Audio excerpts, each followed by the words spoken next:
지난주 이어 수가의 우물가에서 예수님을 만난 이 수가성 여인의 후편을 전하려고 합니다. 이 무명의 여인, 남편이 몇 명이 있었다고요? 5명. 그리고 몇 번째? 6번째.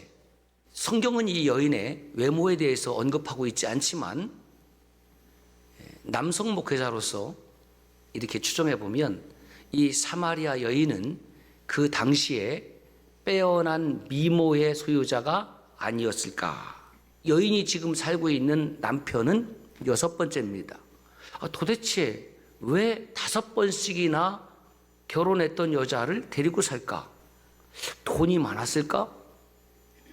집안이 좋았을까? 그렇다고 하면 이 아무도 물을 뜨지 않는 종호에 물을 길러 올 이유가 없고 주님께서 더욱이 이 여인을 찾아갈 리가 만무합니다. 이 여인은 분명히 이뻤어요. 우리는 연약하고 어리석어서 눈에 보이는 것이 전부인 줄 알고 이쁘면 다라고 생각했는데 주님은 그것이 아니라 사무엘상 16장 7절에 보니까 사람은 외모를 보거니와 그 다음에 시작, 나 여호와는 중심을 보느니라. 하나님은 저와 여러분들이 어떻게 생겼느냐를 보시는 것이 아니라 지금 우리의 마음 상태가 어떤 상태인지를 보신다는 겁니다. 사도행전 10장 34절 35절 하나님은 사람의 외모를 보지 아니하시고 각 나라 중 하나님을 경외하며 하나님을 경외하는 사람을 보시고 의를 행하는 사람을 받으신다. 이것이 하나님의 마음입니다. AD 30년경에 이 팔레스틴 땅에 사는 여성의 지위는 오늘날의 여성의 지위와 차원이 다릅니다. 여성은 남성의 소유물입니다. 재산이에요.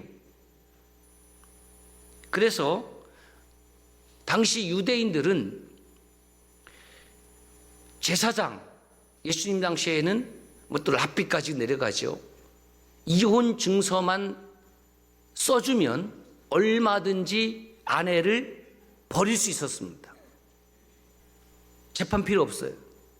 제사장만 설득하면, 랍비만 설득을 하면 지금 있는 아내를 버리고 이혼할 수 있습니다. 신명기 24장에 1절에서 3절 보면 이런 말씀이 있습니다.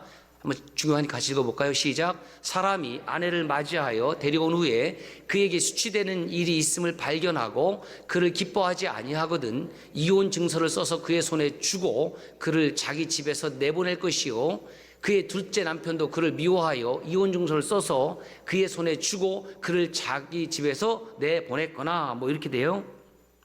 자, 하나님께서 이스라엘 백성들에게 율법을 주신 이유는 무엇이냐면 율법을 통해서 그 율법을 잘 지키면 우리가 행복한 삶을 살 수 있다. 그래서 그 율법을 주셨지만 결국 그 율법을 통해서 우리가 행복한 삶을 사는 것이 아니라 그 율법을 오용하고 남용하고 지키지 아니함을 통해서 우리의 연약함을 깨닫고 율법의 완성이신 하나님이 필요하다는 것을 알게 하기 위함이라는 거죠.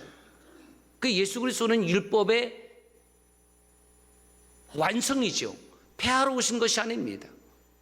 율법에 비춰보니까, 거울에 비춰보니까 나의 허물이 드러나는 것처럼 율법에 내 자신을 비춰보니까 내가 완벽한 사람이 아니라는 것을 깨닫게 되는 겁니다.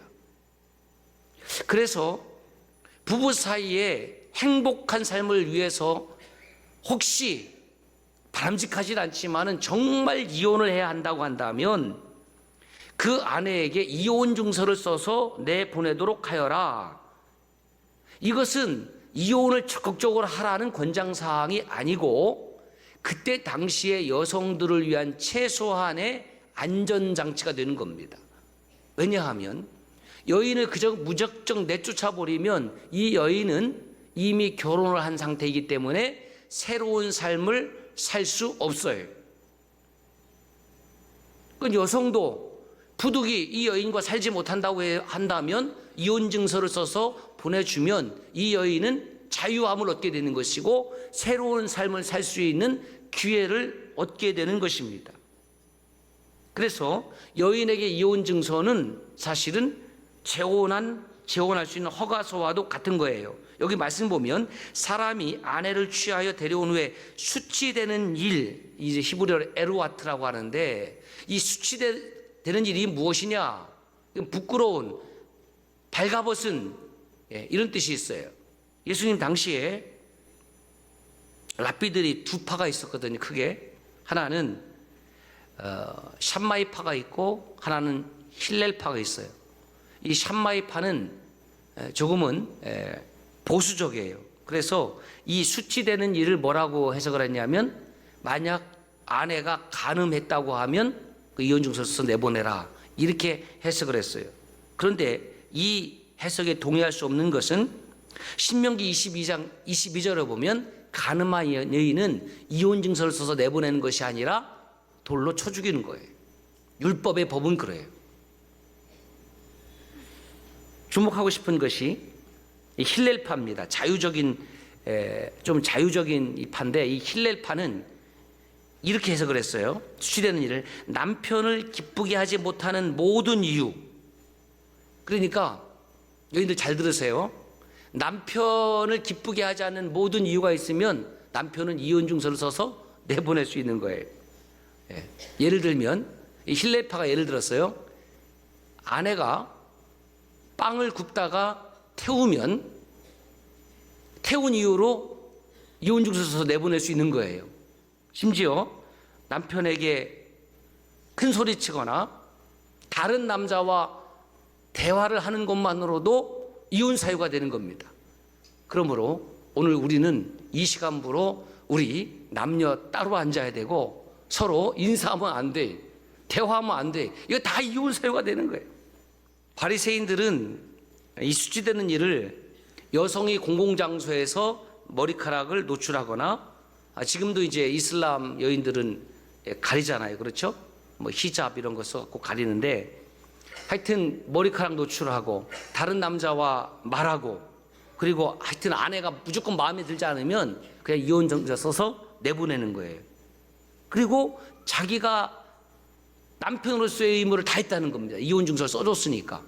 그러니까 이혼 증서가 여인을 보호하기 위한 것이 아니라 그것을 오용하고 남용하고 악용하는 것으로 바뀌어지게 됐다는 겁니다. 율법에서 말하는 수치되는 일이 무엇이냐, 정확하게는 해석할 수 없는데 이렇게 추정할 수 있어요.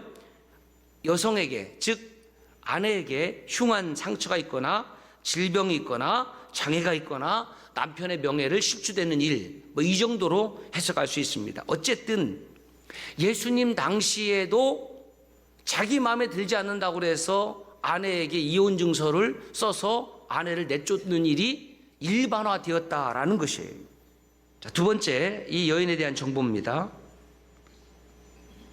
첫 번째부터 다섯 번째 남편, 그리고 여섯 번째 남편까지 이 남편과의 사이가 좋지 않았음에 틀림이 없었고 자녀도 없었을 것입니다.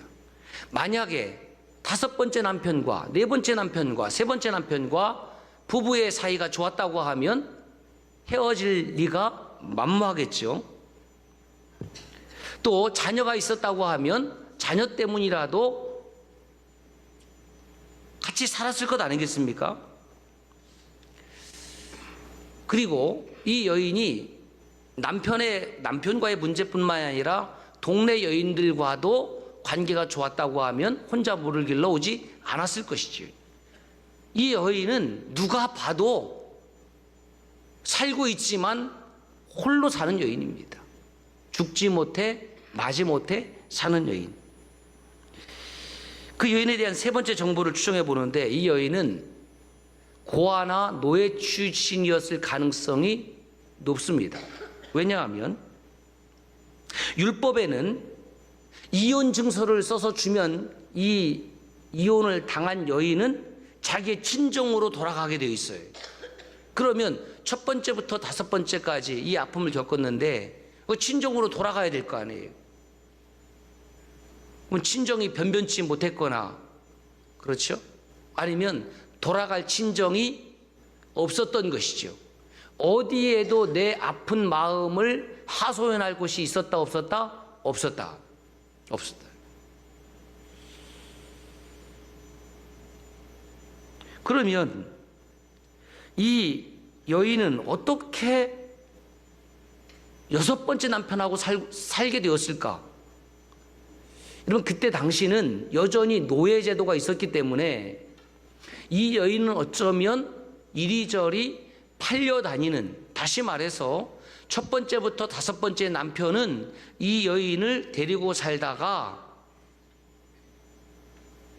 실증이 나니까 팔았을 가능성이 있습니다. 그렇다면 신부는 노예겠지요. 노예겠죠.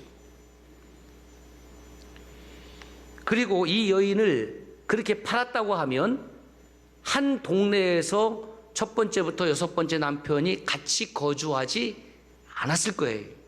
아무리 노예로 사고 팔더라도 그래도 사람인데 그 한 동네에서 이 남자 저 남자 그렇게 데리고 살다가 팔지는 않았을 것 같고, 이 동네 저 동네로 이 여인을 모르는 곳으로 팔려다녔을 가능성이 매우 높습니다.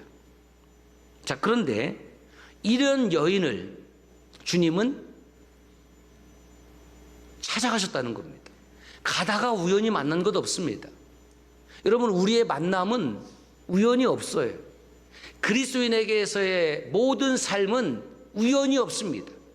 다 하나님의 섭리 아래, 하나님의 은혜 아래, 하나님의 뜻 안에서 이루어지는 일인데 단지 제가 그것을 깨닫지 못할 뿐이지요. 그러면 왜 주님은 이 사마리아 여인을 찾아갔을까? 저는 이 말씀을 읽고 또 읽으면서 이런 마음이 들어요.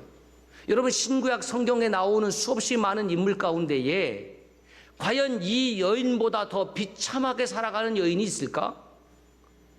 이 여인보다 더 비참한 인생이 있을까? 수없이 많은 사람들로부터 이리 밟히고 저리 밟힌 여인, 정말 죽지 못해 사는 이 여인입니다. 사람들로부터 외면과 거절을 당했습니다. 남성의 폭력과 사회적 억압과 차별을 받고 살았습니다. 누구 하나 나하고 대화를 해주지 않습니다. 이 사마리아 여인은 당시 가장 불쌍하고 가장 힘없는 사람을 대표하는 사람이지. 주님은 높고 높은 사람을 찾으러 오는 것이 아니라 낮고 낮은 사람, 다시 말해서 그 마음이 교만하여진 사람은 하나님 어떻게 하신다? 대적하신다. 그리고 겸손한 자를 찾으시고 교만한 자를 대적하시되 겸손한 자에게는 은혜를 베푸시는 거예요. 이 여인이 교만할 구석이 있습니까? 변변한 친정이 있습니까? 재물이 있습니까? 많이 배웠습니까? 지위가 있습니까? 돈이 많습니까? 정말 아무것도 없어요. 정말 아무것도 없습니다. 그래서 주님이 헤롯 왕을 찾아간 것이 아니라 가장 낮고 낮은 이 여인을 찾아가서, 그러면서 제가 이런 생각이 들어요. 그렇지, 주님은 가장 낮고 낮은 자리에 오셨는데, 가장 낮고 낮은 자리에 오셨기 때문에 사람 가운데 가장 낮고 낮은 사람을 주님이 찾으시는구나. 여러분, 우리가 왜 하나님의 은혜를 내가 받지 못하고 내 안에 하나님의 은혜가 채워지지 못한지 아십니까? 그것은 하나님께서 은혜를 베푸시지 않기 때문이 아니라 내가 마음이 높아졌기 때문입니다. 내가 가난해지지 못했기 때문에 그렇습니다.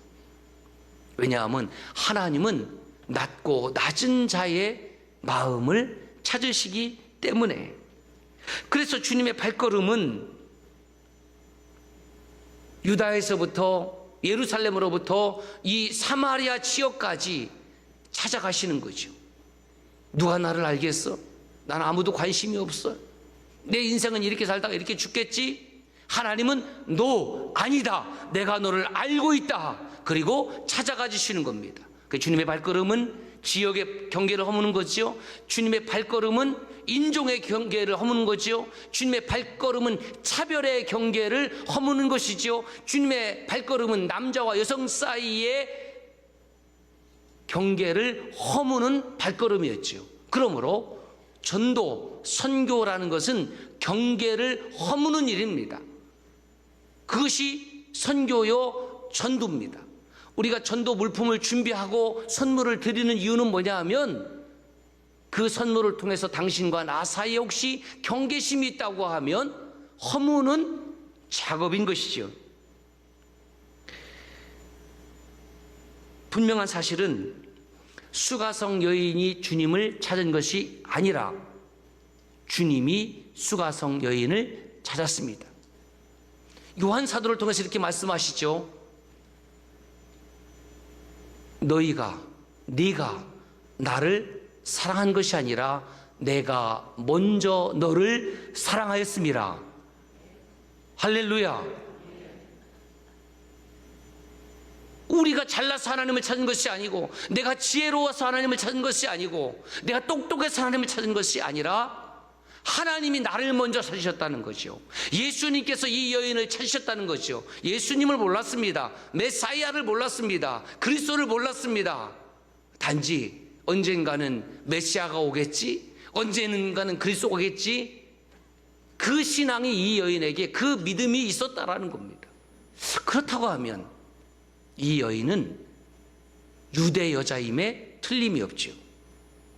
왜? 이방인은 이 메시아 신앙이 없거든요.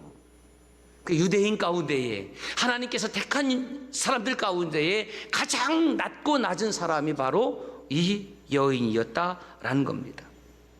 아무도 거들떠보지 아니하는 여인. 구한 것이라고는 무엇입니까? 물 한 덩이 구하러 온 거예요. 물 한 덩이 구하러 온 거예요. 그런데 주님은 만났습니다.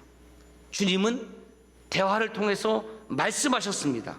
그 과정이 이 여인에게는 치유와 회복의 시간이었습니다. 이것이 예수님을 만난 그 당시의 모습이죠.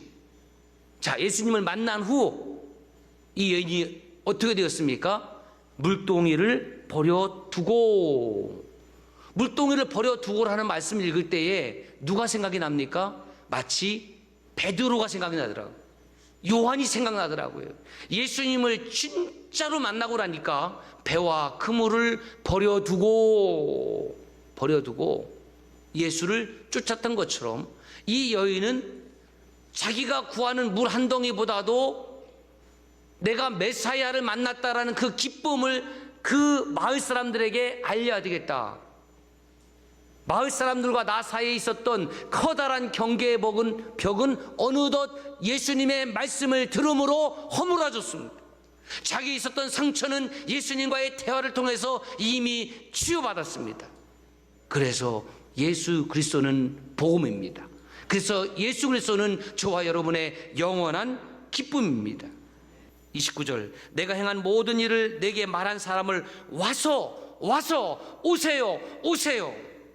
내 안에 예수 그리스도를 만난 기쁨으로 충만하면 전도합시다, 전하세요라고 할 필요가 없고, 이 여인처럼 내가 지금 물 한 덩이를 뜨기 위해서 그것이 가장 중요한 일이었지만 그것조차도 내려놓고 내가 예수님을 만났습니다, 메사이아를 만났습니다, 그리스도를 만났습니다라고 증언한다는 겁니다. 여러분, 우리가 전도하는 것은 그 사람이 교회로 나올지 안 나올지에 대해서 여러분 두려워하지 마십시오.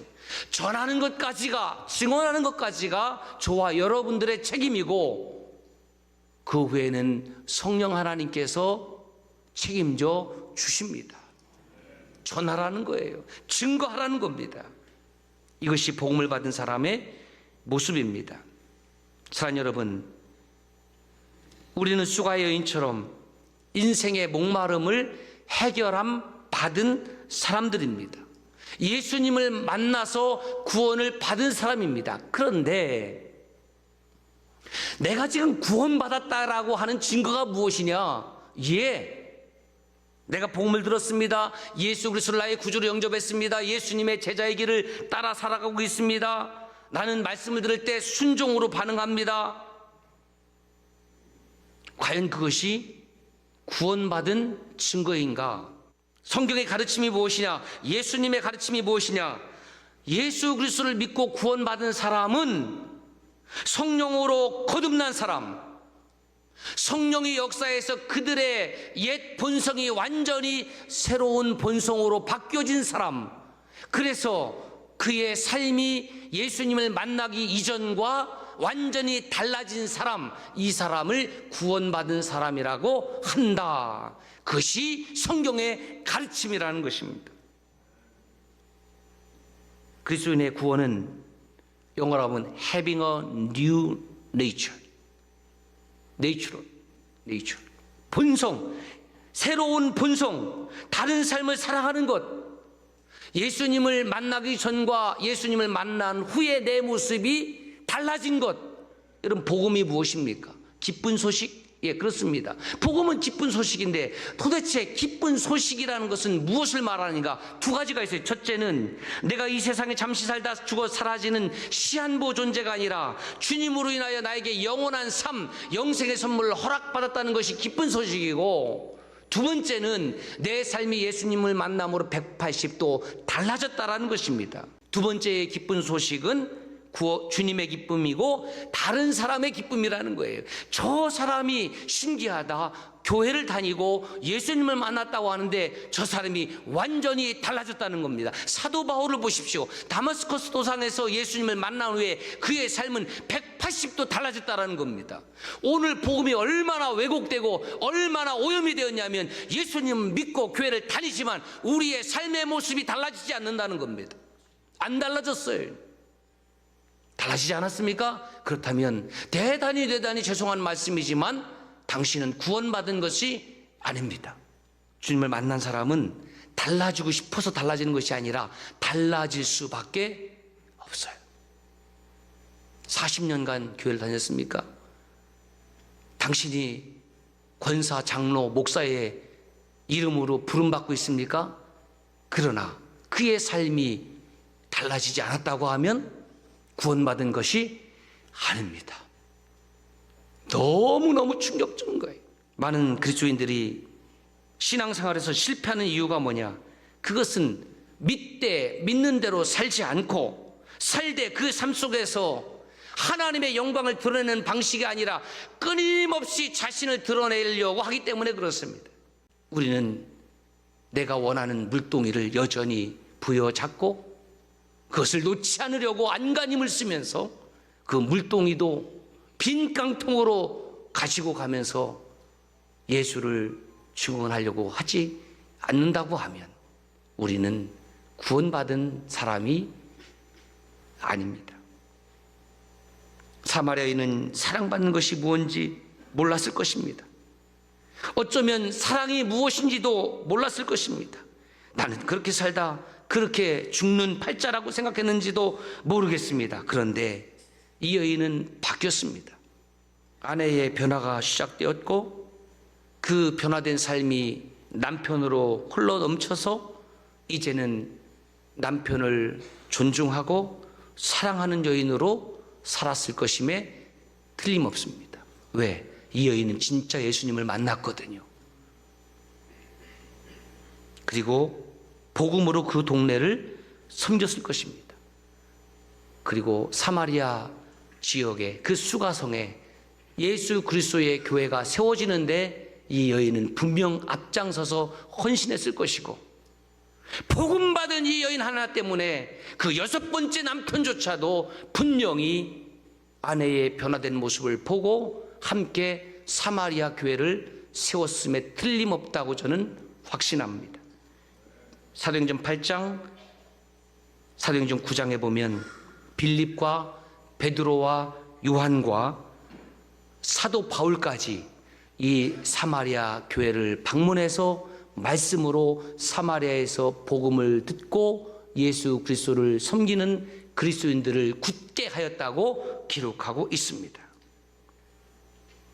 여러분, 예수님을 진짜 믿는다고 하면 예수님을 만나기 전과 후는 반드시 달라져야 됩니다. 여러분들은 지금 어떻게 달라졌습니까? 아니, 지금 어떻게 달라지고 계십니까?